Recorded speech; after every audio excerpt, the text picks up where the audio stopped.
Hello everyone, आज हम start करेंगे डेराइव्ड नेम।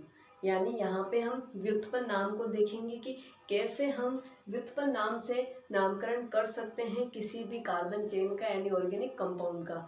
तो देखिए, कल हमने यहाँ पे पढ़ा था जो अपना कॉमन नेम होता है, सामान्य नाम होता है, उसको अपन ने 3 टाइप में डिवाइड करके अच्छे से समझ लिया था।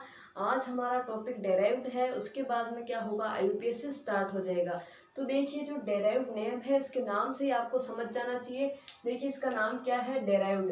डेराइव्ड का मतलब होता है व्युत्पन्न, यानी किसी और से क्या होना, व्युत्पन्न। तो देखिए, जो डेराइव्ड नेम है ये होमोलोगस सीरीज से रिलेटेड होता है। किससे रिलेटेड होता है, होमोलोगस सीरीज से। Homologous series. अब देखिए, होमोलोगस सीरीज की बात हमने पहले कर ली थी, अब बार बार इसका मीनिंग बताने की कोई जरूरत नहीं है। तो देखिए, होमोलोगस सीरीज से रिलेटेड क्या होता है अपना डेराइव्ड नेम। तो फर्स्ट बात आपको ये ध्यान रखनी है कि डेराइव्ड नेम किससे रिलेटेड होता है, होमोलोगस सीरीज से। फिर सेकंड बात आपको ये ध्यान रखनी है कि जो ये डेराइव्ड नेम होता है इसमें हमें क्या करना पड़ता है, कि मेन जो ब्रांच होती है उसे सेलेक्ट करना पड़ता है, और उसके बाद में जो भी ग्रुप रिमेन बच जाता है उसे हम क्या कर लेते हैं, डेराइव्ड ग्रुप बोल लेते हैं। तो यानी हमें यहाँ क्या करना पड़ेगा, main branch select, main branch select, select कर लिया। उसके बाद में जो बचा हुआ है, जो रिमेनिंग है, वो क्या हो जाएगा हमारे यहाँ पे डेराइव्ड ग्रुप। तो यहाँ पे थर्ड जो बचा हुआ पार्ट होगा यानी रिमेनिंग पार्ट, रिमेनिंग पार्ट वो क्या हो जाएगा, उसे हम क्या बोल देंगे, डेराइव्ड ग्रुप, डेराइव्ड ग्रुप। तो आपको यहाँ पे 3 बातें ध्यान रखनी है। फर्स्ट बात क्या होगी यहाँ पे कि ये होमोलोगस सीरीज से कोरिलेट करता है। किससे कोरिलेट करेगा, होमोलोगस सीरीज से कोरिलेट करेगा। उसके बाद में यहाँ पे हमें मेन ब्रांच को सेलेक्ट करना है, यानी आपने किसको सेलेक्ट कर लिया, यहाँ पे मेन ब्रांच को सेलेक्ट कर लिया। उसके बाद में जो रिमेनिंग पार्ट होता है यानी जो बचा हुआ पार्ट होता है उसे हम क्या बोल देंगे, डेराइव्ड ग्रुप बोल देंगे। तो इस प्रकार आप क्या कर सकते हो, डेराइव्ड नेम को क्या कर सकते हो, सेलेक्ट कर सकते हो, फिर उसकी नेमिंग कर सकते हो। तो देखिए, अब हम चलते हैं कि इसकी नेमिंग हम किस प्रकार करें। तो देखिए, नेमिंग करने के लिए सबसे पहले हम लेते हैं एल्केन। क्या लेते हैं, एल्केन। तो देखिए, जो एल्केन होगा उसमें जो हम मेन ब्रांच सेलेक्ट करेंगे उस ब्रांच का जो नाम होगा वो हम क्या रखेंगे, मेथेन। क्या रखेंगे, मेथेन।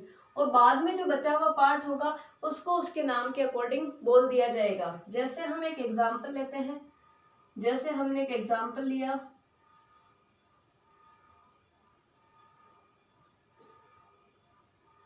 तो देखिए इस प्रकार का हमने एक एग्जाम्पल लिया। यहाँ पे देखिए ये क्या है, अपना मेथेन है, यानी यहाँ पे मेथेन क्या हो गया, ये वाला। तो इसको हमने सेलेक्ट कर लिया, सेलेक्ट किया तो ये क्या हो गया, मेन ब्रांच या मेन ग्रुप हो गया ये। तो ये क्या हो गया, मेन। क्या हो गया, मेन। अब ये जो बचा हुआ है ये क्या हो गया, डेराइव्ड। ओके। अब देखिए क्या करना है आपको, यहाँ पे इसका जो नाम है वो क्या होगा, मेथेन ही होगा। तो इसका नाम तो क्या हो गया, मेथेन। बट जो ये रिमेनिंग बचा हुआ है, जो ये रिमेनिंग है यानी जो ये बच गया, इसका नाम हमें जैसे हम नॉर्मली करते आए हैं वैसे ही करना है। ये क्या है, एक कार्बन है, एक कार्बन को क्या बोलते हैं, मेथ। और ये क्या है, ए से प्रफिक्स लगा हुआ तो इसे हम क्या बोल देंगे, मेथिल। तो यहाँ पे नाम क्या हो जाएगा, मेथिल और मेथेन।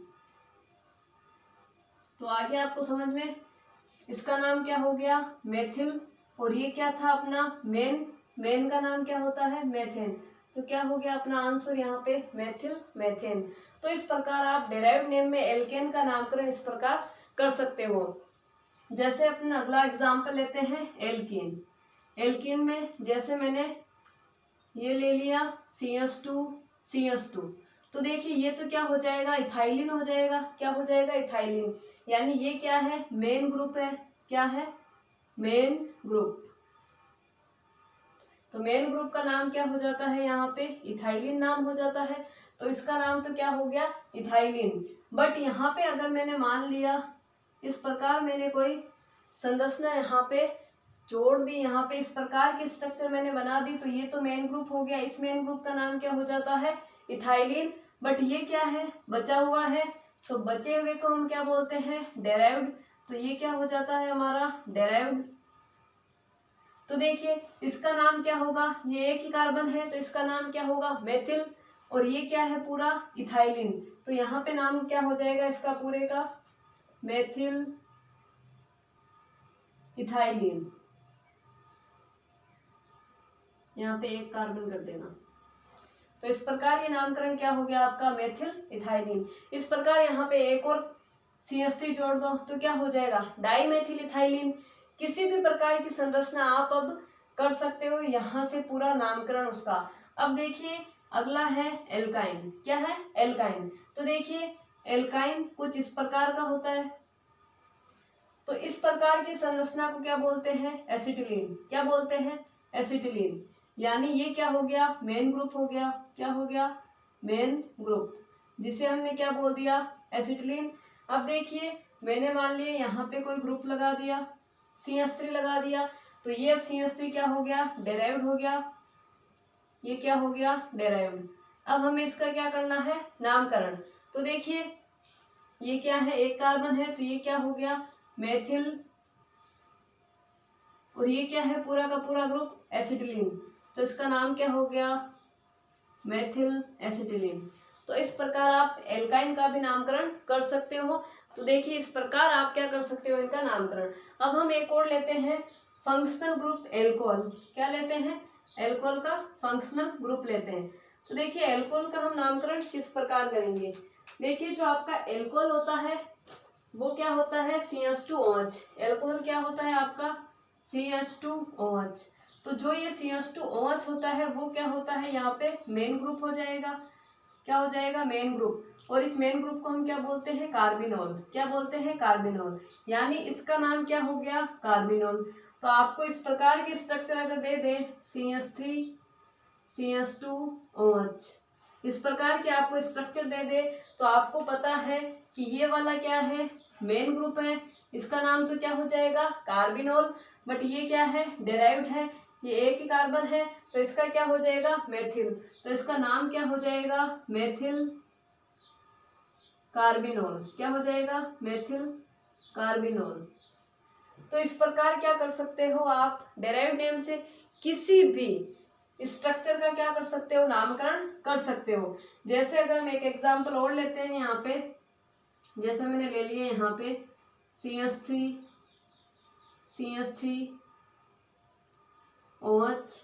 इस प्रकार के मैंने स्ट्रक्चर ले ली। तो देखिए ये क्या हो गया, अपना मेन ग्रुप हो गया। इसका तो क्या होता है नाम, कार्बिनोल। और ये क्या है, डेराइव्ड ग्रुप है, दो। तो दो है तो एक ये मेथिल, एक ये मेथिल, तो कितना मेथिल हो गया, दो। तो क्या बोलेंगे, डाई मेथिल। और ये क्या था, कार्बिनोल। तो क्या लिख दिया, डाई मेथिल कार्बिनोल। तो इस प्रकार आप क्या कर सकते हो, नामकरण कर सकते हो। तो यहाँ पे हमारा पूरा का पूरा ये जो डेराइव्ड नेम है, यानी ये जो डेराइव्ड नेमिंग है वो क्या हो जाती है, फिनिश हो जाती है। बस यहाँ पे तीन ही बातों का ध्यान रखना है, होमोलोगस सीरीज से कोरिलेट करती है, मेन ब्रांच को सेलेक्ट करना होता है, और रिमेनिंग पार्ट जो होता है उससे क्या बोलना होता है, डेराइव्ड ग्रुप बोलना होता है। एल्केन में ध्यान रखना है कि इस ग्रुप को क्या बोलेंगे, मेथेन बोलेंगे। अगर इसके अलावा कोई भी आ गया तो उसका नामकरण अपन को करना आता है, मेथिल एथिल किसी प्रकार से आप नामकरण कर सकते हो। फिर एल्किन है, एल्किन किस प्रकार के स्ट्रक्चर को हम क्या बोल देते हैं, इथाइलिन। अब इसके आगे या उधर किसी प्रकार कोई भी आप संरचना जोड़ के क्या कर सकते हो, उसका नामकरण कर सकते हो। फिर आता है एल्काइन। एल्काइन का क्या होता है, एसिटिलीन। यानी इस प्रकार के स्ट्रक्चर को हम क्या बोलते हैं, एसिटिलीन बोलते हैं। फिर इसके आगे कोई भी ग्रुप जोड़ के आप उसका नेमिंग कर सकते हो। फिर आता है एल्कोहल। एल्कोहल को CH2OH यानी इसे हम कार्बिनोल बोलते हैं। और इस प्रकार की इसकी संरचना होती है, और आगे चाहे मेथिल लगा दो चाहे एथिल लगा दो, और उस प्रकार इसका नामकरण कर दिया जाता है। तो अब हम यहाँ से आगे की तरफ बढ़ते हैं, IUPAC नेमिंग की तरफ, जो हमारा बहुत ही इंपॉर्टेंट टॉपिक है।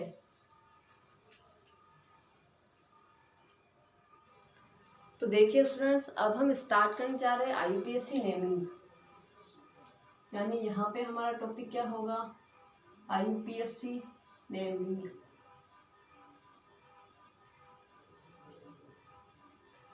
देखिए IUPAC नेमिंग आपके लिए बहुत ही इम्पोर्टेंट है।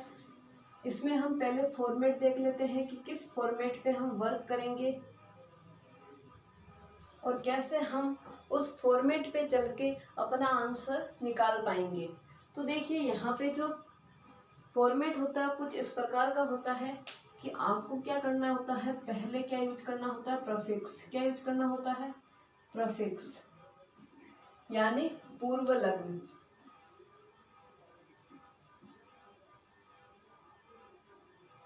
उसके बाद में आपको क्या यूज करना होता है, वर्ड रूट। क्या यूज करना होता है, वर्ड रूट, यानी जो मूल नाम है वो यूज करना होता है। फिर है यहाँ पे सफिक्स, यानी अनुलग्न। प्रफिक्स यानी पूर्व लग्न और सफिक्स यानी अनुलग्न। प्रफिक्स यानी जो चेन के आगे की तरफ, यानी जो नामकरण में सबसे पहले यूज होता है वो क्या होता है, प्रफिक्स, और जो सबसे बाद में यूज होता है वो क्या होता है, सफिक्स। अब देखिए, अब हम देखते हैं कि प्रफिक्स को हम कैसे लिखेंगे, सफिक्स को हम कैसे लिखेंगे। तो देखिए, जो प्रफिक्स होता है यानी जो यहाँ पे हमारा पूर्व लग्न होगा उसे हम किस प्रकार से लिखेंगे। तो देखिए, जो प्रफिक्स होता है उसमें हम पहले क्या करते हैं, 2 डिग्री को लेते हैं, फिर हम 1 डिग्री को लेते हैं। यानी यहाँ पे क्या आएगा, 2 डिग्री प्रफिक्स आएगा और यहाँ पे क्या आएगा, 1 डिग्री प्रफिक्स आएगा। उसके बाद में क्या आ जाएगा, यहाँ पे वर्ड रूट आ जाएगा। ये क्या आ गया, यहाँ पे वर्ड रूट आ गया। और लास्ट में क्या आएगा, सफिक्स आएगा। और सफिक्स में पहले क्या आएगा, 1 डिग्री सफिक्स आएगा और बाद में क्या आएगा, 2 डिग्री सफिक्स आएगा। तो इस प्रकार आप क्या कर सकते हो, एक फॉर्मेट को तैयार कर सकते हो कि हाँ हमें इस पे वर्क करना है।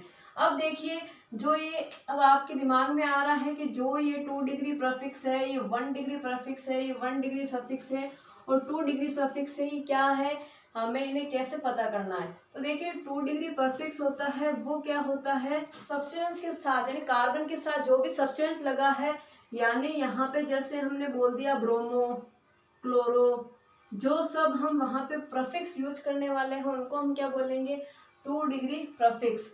तो यहाँ पे इस पे आपको इतना ज़्यादा जोर अभी नहीं देना है, अभी हमें वर्ड रूट सीखना है सबसे पहले। ओके, बात करेंगे हम आगे कि 2 डिग्री प्रफिक्स क्या होता है, 1 डिग्री प्रफिक्स क्या होता है। अभी मैंने जनरल इंट्रोडक्शन बताया है।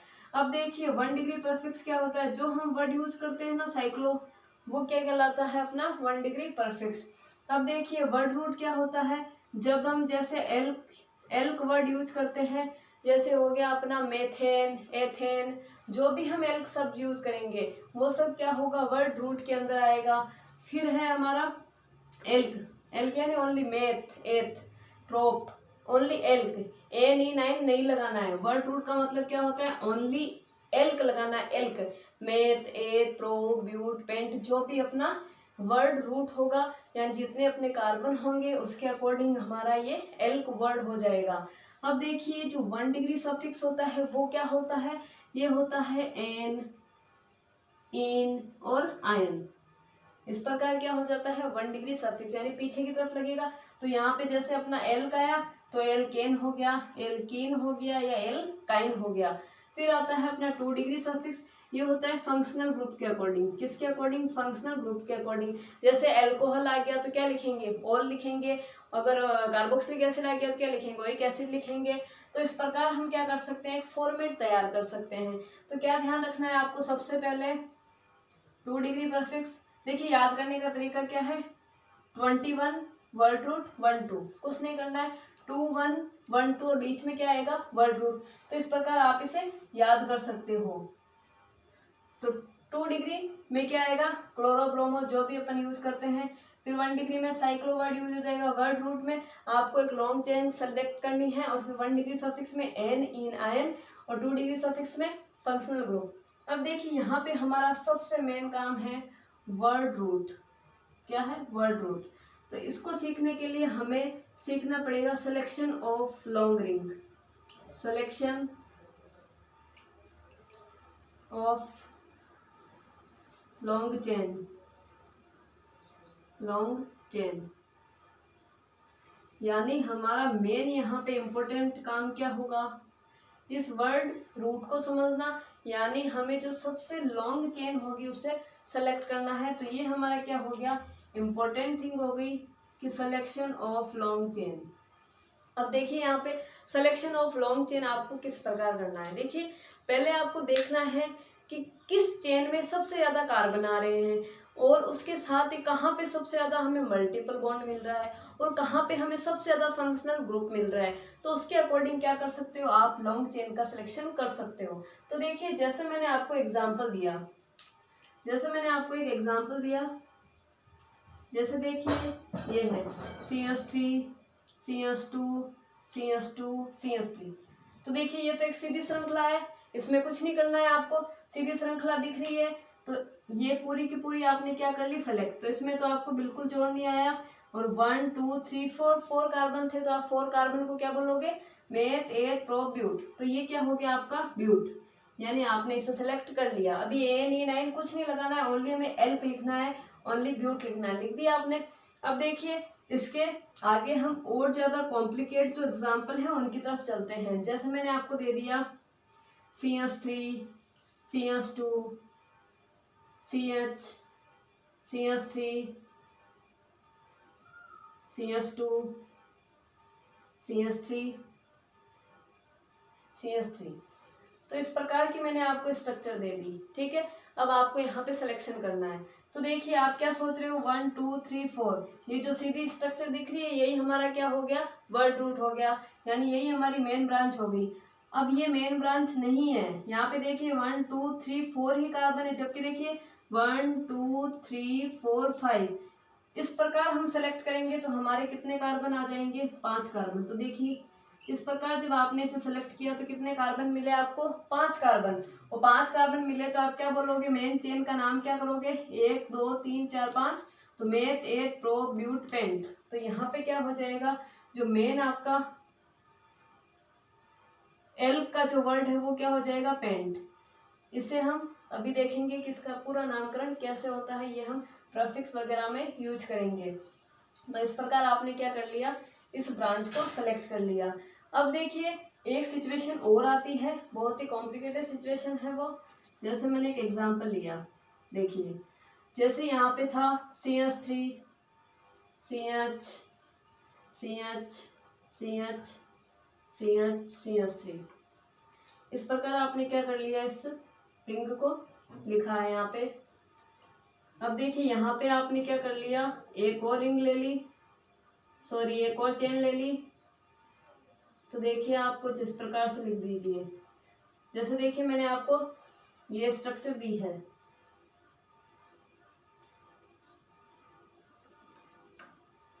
अब देखिए इसमें आपको बताना है कि आप कैसे इस चेन में सेलेक्ट करोगे। ये कॉम्प्लिकेटेड हो गया अब आपके लिए, आपको सेलेक्ट करना है कि आप कैसे इसको सेलेक्ट कर लेते हो। तो आप सोचिए जरा, दिमाग पे जोर डालिए कि किसको आप सेलेक्ट करोगे और किसको आप सेलेक्ट नहीं करोगे। देखिए अगर अपन यूँ चलते हैं 1 2 3 4 5 6, तो कितना आता है, 6 कार्बन ही आता है। अगर हम ऐसे चलते हैं 1 2 3 4 5 6 7, तो कितना आ गया, 7 आ गया। अगर ऐसे चलते हैं 1 2 3 4 5, तो कितना आया, 5 ही आया। अगर हम ऐसे चलते हैं 1 2 3 4 5 6 7, तो क्या आया, 7 आया। तो देखिए अगर यूँ चले 1 2 3 4 5 6, तो 6 ही आया, तो 6 को तो छोड़ दो, कोई मतलब नहीं है। अभी देखिए 2 7 आया था, 2 बार 7 आया था, कैसे देखिए 1 2 3 4 5 6 7, आगे 7। अब देखिए 1 2 3 4 5 6 7, ऐसे भी क्या आ गया, 7 आ गया। अब देखिए आपको क्या करना है, यहाँ पे सेलेक्ट करना है कि अब हम दोनों में से किसको प्रेफर करेंगे। तो देखिए आप क्या करोगे, जब आप इस प्रकार इसे सेलेक्ट करते हो, 7 वाली रिंग को इस प्रकार सेलेक्ट करते हो, 1 2 3 4 5, 1 2 3 4 5 6 7, इस प्रकार आपने सेलेक्ट किया। तो देखिए आपके जो प्रतिस्थापी हैं वो कितने बचते हैं। तो यहाँ देखिए सेलेक्ट करने के बाद कितना बच गया, एक ग्रुप बच गया, 2 ग्रुप बच गया और 3 ग्रुप बच गया। जितना ज्यादा ग्रुप आपके शेष बच जाता है उसी को आपको सेलेक्ट करना है। अब मान लिए मैंने 7 ऐसे किया, 1 2 3 4 5 6 7, ऐसे मान लिए मैंने किया होता, मान लीजिए इस प्रकार मैंने इसे किया होता, देखिएगा आप जरा, इस प्रकार अगर मैंने किया होता तो अब आप देखिए कितना प्रतिस्थापी बच रहा है यहाँ पे। देखिए 1 2 3 4, कितना प्रतिस्थापी बच गया 4, और पहले वाले में कितना बच रहा था 3। तो जब हमने पहले वाली 7 वाली रिंग ली, सॉरी स्ट्रक्चर ली, चेन ली, तो वहां पे कितना आया था प्रतिस्थापी 3 ही आया था।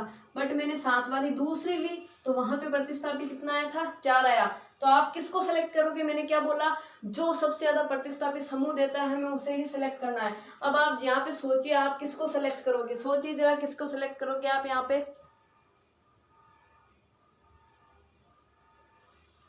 आप सोचिए यहाँ पे किसको सेलेक्ट करोगे। तो देखिए आप 4 वाली को ही करोगे, जितना ज्यादा प्रतिस्थापी उतना ही हमारे लिए वर्ड रूट अच्छा होता है।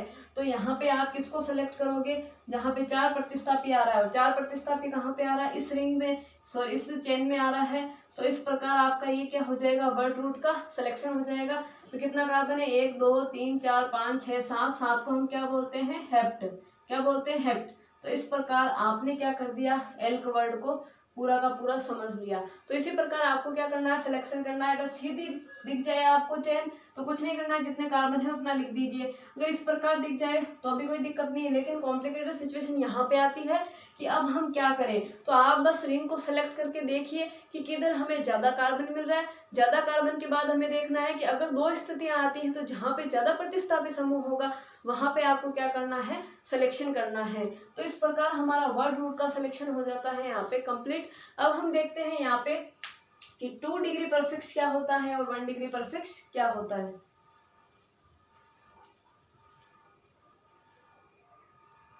तो देखिए स्टूडेंट्स, अब हम देखने जा रहे हैं कि सेकेंडरी यानी जो प्रीफिक्स होता है उसे हम कैसे यहाँ पे लिखेंगे।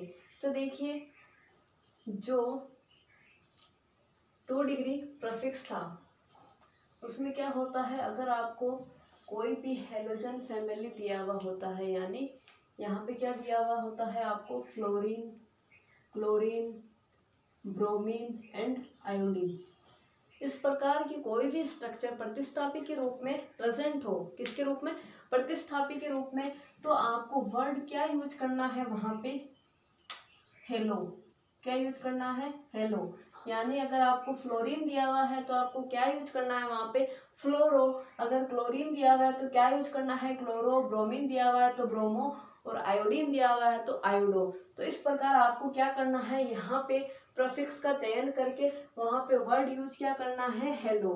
अब देखिए सेकंड आता है, ये तो हो गया फर्स्ट और ये आता है सेकंड। सेकंड अगर आपको इस प्रकार के स्ट्रक्चर दे दी जाए, इस प्रकार की स्ट्रक्चर दे दी जाए तो वहां पे आपको प्रतिस्थापी का वर्ड क्या यूज करना है, नाइट्रो, क्या यूज करना है, नाइट्रो। यानी अगर आपको चेन के अंदर क्या मिल जाए, इस प्रकार के स्ट्रक्चर मिल जाए तो आपको वहां पे प्रतिस्थापी के रूप में नाम क्या लिखना है, नाइट्रो।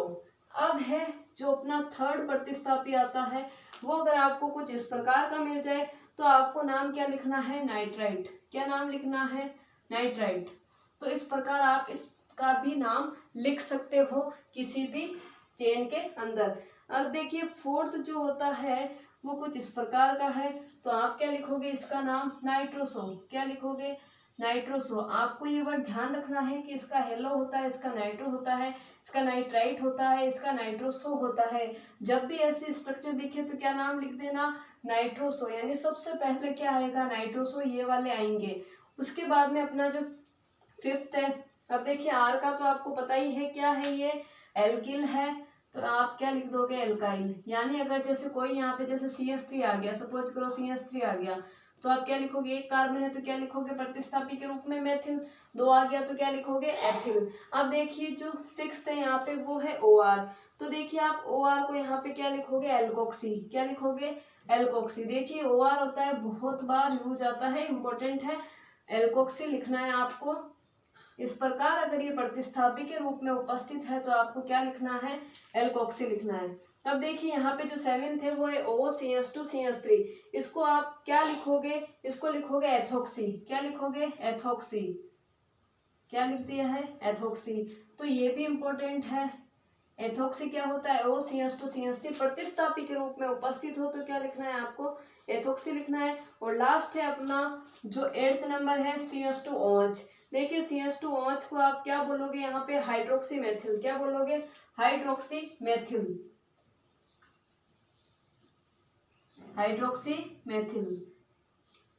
तो देखिए आपको समझ में आ गया कि सेकेंडरी एन जो प्रीफिक्स होता है उसे हम कैसे यूज करेंगे, तो किस प्रकार करेंगे। अगर अपने पास एक्स आ गया तो वहां वर्ड क्या यूज करना है, हेलो।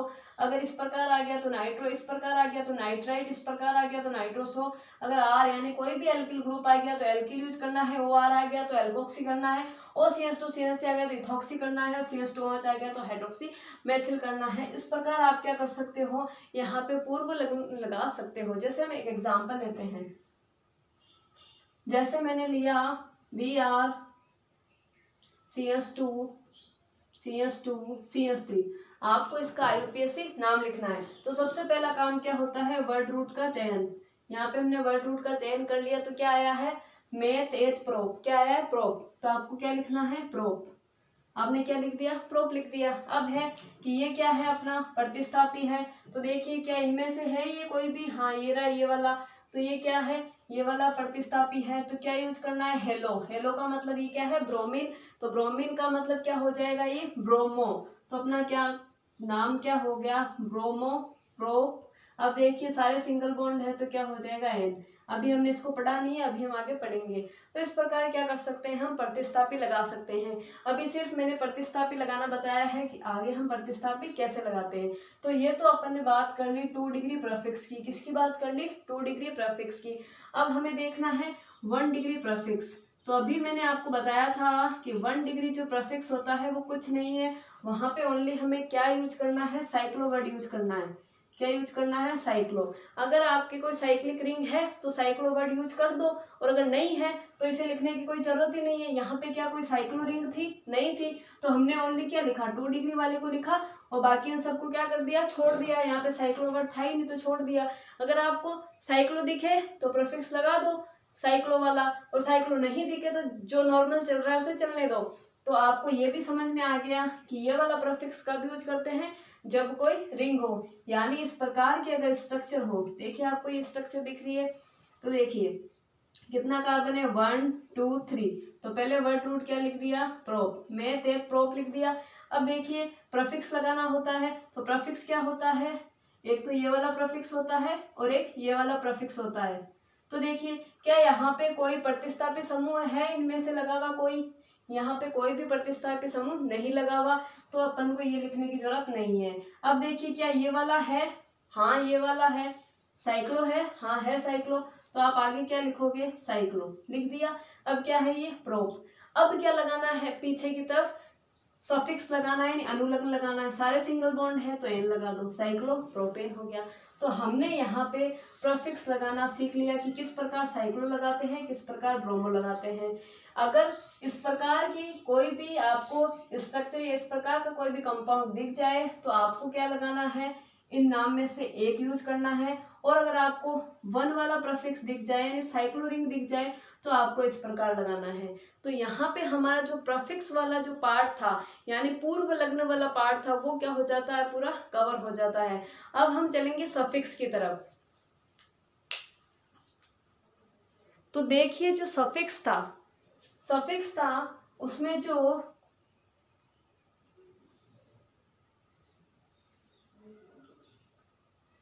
प्राथमिक सफिक्स था, क्या था, प्राथमिक सफिक्स था, उसमें कुछ नहीं करना, ओनली एन इन आइन लगाना है। क्या लगाना है, एन इन आइन, ओनली क्या लगाना है, एन इन आइन। लेकिन जो द्वितीयक सफिक्स था उसमें हमें क्या यूज करना होता है, पूरा फंक्शनल ग्रुप। क्या करना होता है, पूरे फंक्शनल ग्रुप की एक टेबल बनाएंगे, उससे हमें समझना होगा कि कब हम द्वितीयक सफिक्स लगा सकते हैं। तो देखिए वर्ड रूट क्या था अपना, 2 डिग्री प्रीफिक्स था, द्वितीयक प्रीफिक्स, फिर क्या था, प्राथमिक प्रीफिक्स, फिर क्या था, वर्ड रूट था, फिर क्या था अपना सफिक्स था 1 डिग्री वाला, फिर क्या था 2 डिग्री वाला सफिक्स था। इसी प्रकार था कुछ। तो देखिए ये वाला हमने समझ लिया, कौन सा है ये वाला, ये रहा, ये वाले वर्ड यूज करने हैं। फिर है ये वाला कौन सा है, 1 डिग्री वाला। तो 1 डिग्री वाला मतलब ओनली साइक्लो वर्ड यूज करना है, तो यहाँ पे लिख दो साइक्लो। फिर है वर्ड रूट, तो देखिए वर्ड रूट हमने समझ लिया, चेन को कैसे सेलेक्ट करना है, तो वो भी हमारा क्या हो गया, पूरा कवर हो गया। अब है 1 डिग्री वाला, तो देखिए 1 डिग्री वाला क्या था, एन इन आइन, तो यहाँ पे लिख दो एन इन आइन। तो ये तो आपको लगाना आता ही है एन इन आइन कैसे, अगर सिंगल बॉन्ड है तो क्या लगाओगे एन, अगर डबल बॉन्ड है तो क्या लगाओगे इन, और अगर ट्रिपल बॉन्ड है तो आप क्या लगाओगे आयन। अब देखिए यहाँ पे भी नंबरिंग करनी होती है कि कब आप नंबरिंग ज़्यादा दोगे, कब आप नंबरिंग कम दोगे, तो वो जो कुछ रूल आएंगे उनमें हम उसकी चर्चा करेंगे कि कब हम इसको नंबरिंग देंगे, किसको नंबरिंग कम देंगे, किसको ज़्यादा देंगे, और कब हम किसी चेन में इसे काउंट करेंगे और कब हम काउंट नहीं करेंगे। तो इस पे भी बहुत ही इम्पोर्टेंट जो आते हैं क्वेश्चन वो इससे रिलेटेड भी आ सकते हैं। अब देखिए 2 डिग्री सफिक्स होता है, जो द्वितीयक सफिक्स होता है ये क्या होता है, फंक्शनल ग्रुप के अकॉर्डिंग होता है, इसकी हमें क्या बनानी पड़ेगी, टेबल बनानी पड़ेगी। तो ये भी बहुत ही इंपॉर्टेंट है, यानी जो COOH है उसको हम क्या बोलेंगे, OH को क्या बोलेंगे, एल्डिहाइड को क्या बोलेंगे, कीटोन को क्या बोलेंगे, इसकी हम अब पूरी बात करेंगे इस टेबल के थ्रू। यानी यहाँ पे हम अब इस पूरे वर्ड रूट की बात करेंगे, यहाँ पे बस एक टेबल बनानी है। टेबल बनाने के बाद क्या हो जाएगा, हम स्टार्ट कर देंगे एग्जाम्पल कि कब हमें कैसे यूज करना है, उसमें ही सारे जो रूल हैं वो आ जाएंगे कि कब इसको प्राथमिकता देनी है या कब इसको प्राथमिकता देनी है या कब वर्ड रूट को प्राथमिकता देनी है। इसमें क्या होते हैं, बहुत सारे रूल आते हैं। तो अब हम इसकी चर्चा करेंगे कल। तो अगर हमारा वीडियो अच्छा लगे तो हमारे वीडियो को लाइक एंड शेयर जरूर करिएगा। Thank you.